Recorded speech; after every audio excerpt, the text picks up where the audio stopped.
the markets are divided into subdivision or sub-segmentation, it can be easily measurable. In order to differentiate that needs and wants, you are going to segment the market. So if the consumers are located in a village, they are not preferred to go for supermarkets. So you need to divide the whole market.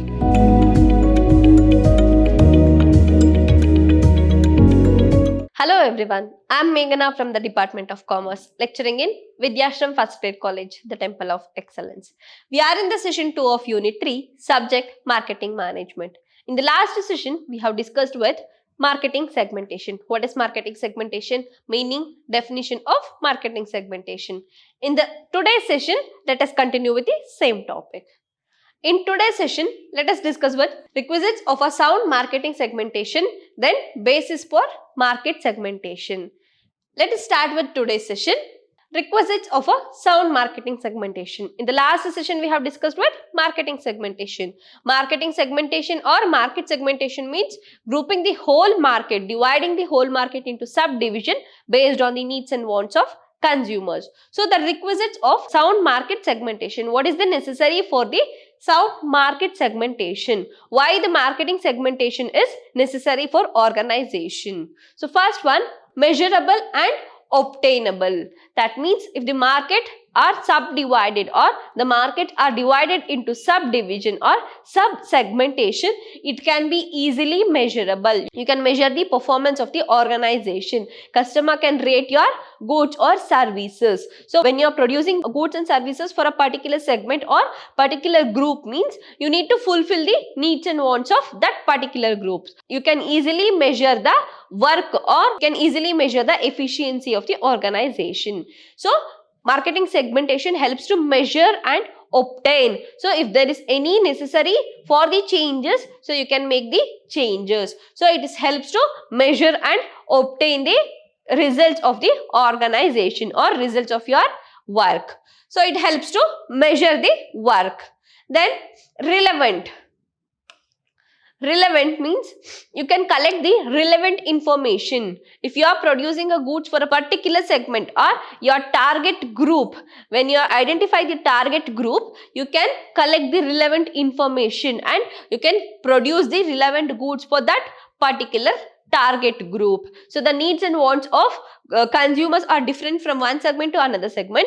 So you can collect the relevant information and you can produce the goods to the target audience. So relative or relevant information can be collected and produced relevant goods to the target audience. Then accessible. So you can easily access you can get feedback and you can give the information to the particular group. It is easy to access a particular segmentation rather than the whole market.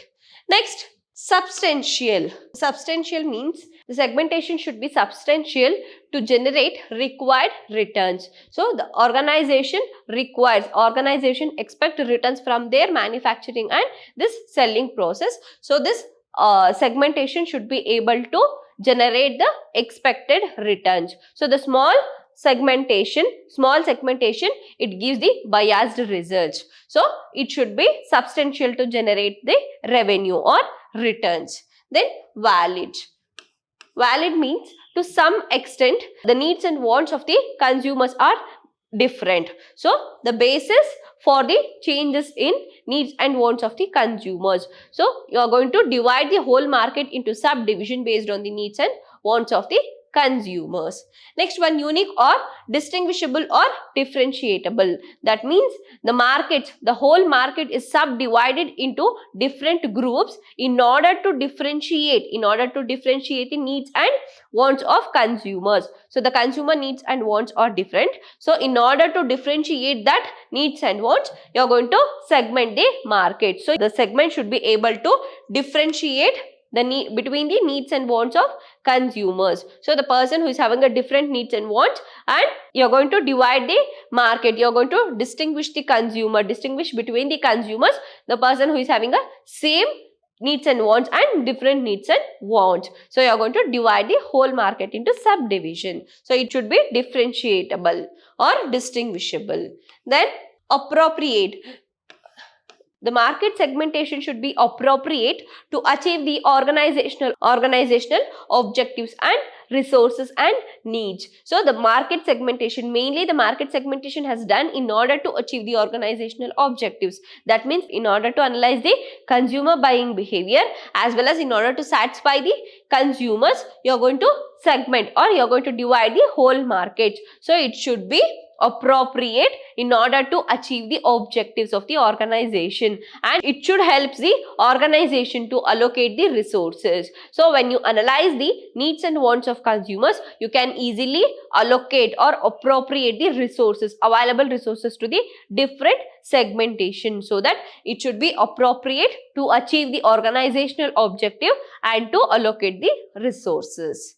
Next, actionable or and feasible. That means the organization should be able to access all the subdivision. For example, the whole market is subdivided into 6 categories.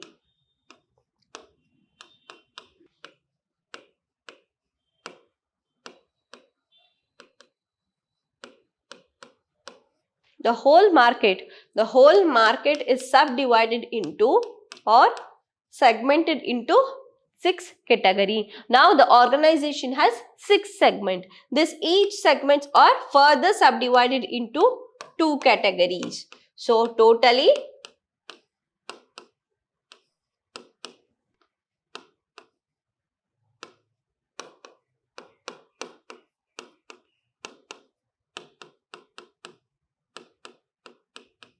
total 8 segments are available for the organizations. So it is possible for the organization to access all the segmentation. So they need to concentrate on all the segmentation. Market segmentation should be able to take action for the all the segments. So it should be easy to access for all the segmentation. So you need to consider these factors while dividing your markets. In order to increase the efficiency, you are going to divide your market into 6 segments and subdivided into 2 categories. That means total 18 segmentation, but the organizational financial resources is not enough to meet all these expenses, or the organization cannot be take action for this all the 18 segmentation. So it should be actionable or feasible. So these all are the requisites of a sound market segmentation. To consider the market segmentation as a sound or a good market segmentation, you need to consider all these factors. The segment should be measurable and obtainable. Obtainable, that means segmentation, you can get the information easily. The information or the resources can be measurable and obtainable.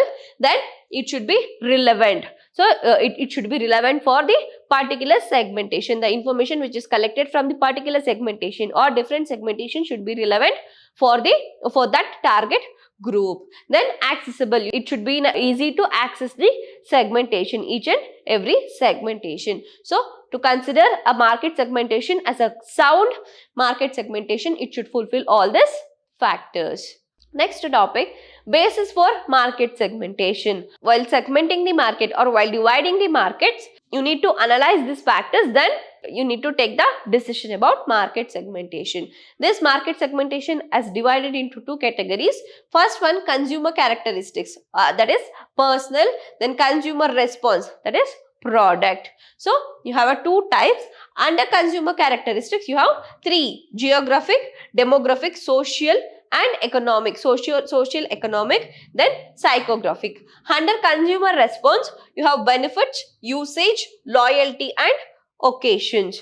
So totally you have 6 bases for market segmentation. So market segmentation is classified into 2 categories. Under 2 categories, under first one, consumer characteristics, it is further classified into 3, and consumer response is further classified into 3. Total you have 6 bases. 6 bases with 2 headings, 2 approaches. So first one, consumer characteristics. It is the personal response of the consumers. Under that first one, geographic characteristics, the area which the consumers are located. Based on their area, you are going to divide the market. You are going to divide the market into division or segmentation. For example, if you are planning to open supermarket or mall, that means you need to divide the whole market. You need to divide the whole market based on the geographical area.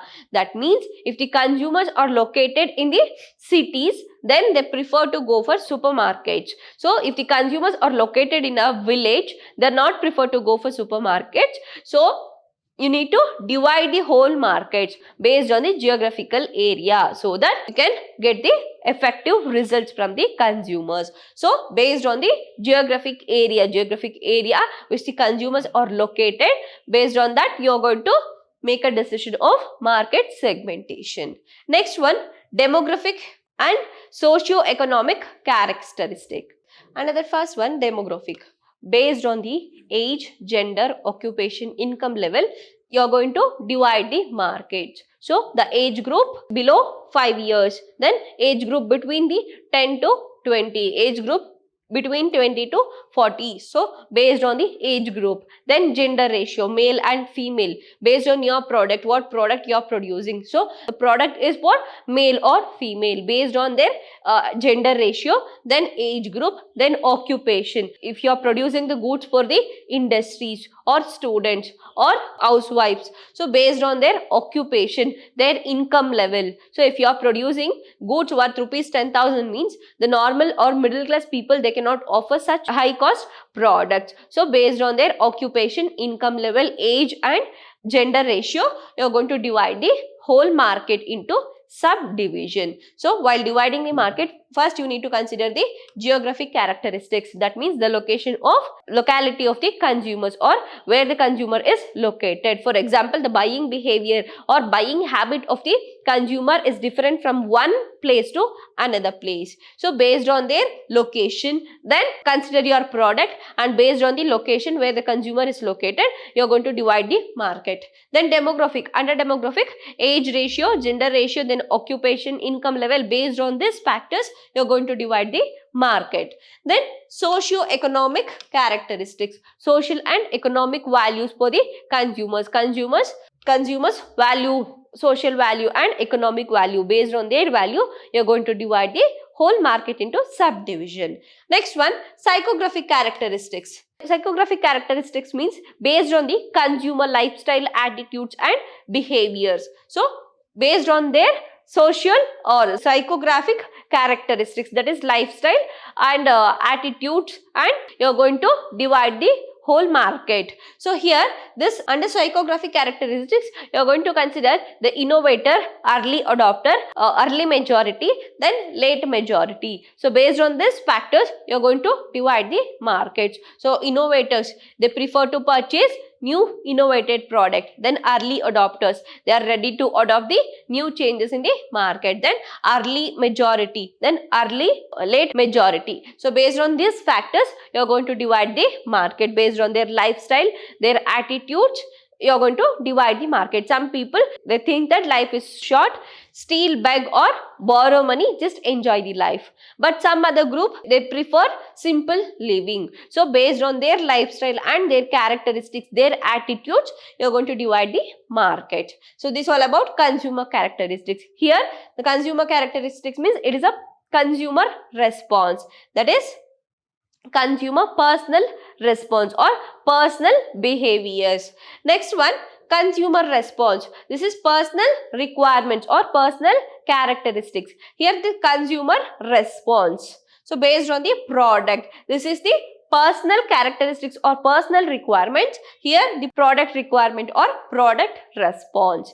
So here under the first one, benefits response. Benefit response means if your product is benefited for the consumer or not. So the consumer, they evaluate the benefit from the product. So if the benefit, if you are providing more benefit from the product, means they prefer to purchase product. So the consumer will compare your product with the competitors or other product or substitute products. So if your product is more benefited than other products, they prefer your product. So based on the benefit of the product, based on the benefit from your products, you are going to divide the market. Then usage. if your product is necessary for the consumers, daily used product or fast moving consumable products. So such products, the demand for such products is more. If you are producing a product like smartphones, then lifestyle, regarding the lifestyle, so it based on their personal characteristics. So all this necessary product or daily use product, the demand for such product is higher compared to this product. So based on the usage of products, you can divide the markets. For example, normal middle class people, they prefer their basic needs first. Then if the basic needs is fulfilled, then they come for other factors. So first their option is food, shelter and clothing. So they give preference for this basic needs, then they come for lifestyle. So here, based on the usage of your product is necessary for the basic needs, so then the demand for such product is high. So based on these factors, you are going to divide your market. Next point, loyalty response. Loyalty response means the consumers are loyal towards your product or loyal towards brand. So some group of people, they prefer to purchase a same branded different products for their purpose or for their usage. So loyalty towards your brand or loyalty from the consumer towards your products. So based on that loyalty, you are going to divide your market. If the consumer is continuously purchasing a same brand product means, then you can divide that as a one segment. So regularly they will purchase from your brand only. So some other groups, they prefer to purchase which is give more benefits or more advantage for their needs. So you can divide that into 2 or 3 categories. Based on that, you need to give importance for the each and every segmentation. Then occasion response. So your product based on the occasion of your, you can divide the market. So based on these factors, the whole market is subdivided into categories. This is the basis for market segmentation. While segmenting the market or while dividing the market into different segmentation, you need to consider all these factors. Based on these factors, you are going to divide the market for the effective performance. So if you consider these factors and when you divide the market, so you can give the preference for particular segmentation, so that it helps to give the good results. So the company can achieve their objectives, that is customer satisfaction as well as their profit maximization. So you can get the relevant information from the consumers and you can get the feedback from the customers. So you can make the changes in the production process so that the customer will get satisfied with your services. So that this is the basis for market segmentation. So this is all about today's session. Market segmentation, requisites of a sound market segmentation, then basis for market segmentation. So while dividing the market, you need to consider all these factors. On this basis, you are going to divide the market. This is all about today's session. Let us meet in the next session with new concept. Until then, keep watching. Thank you.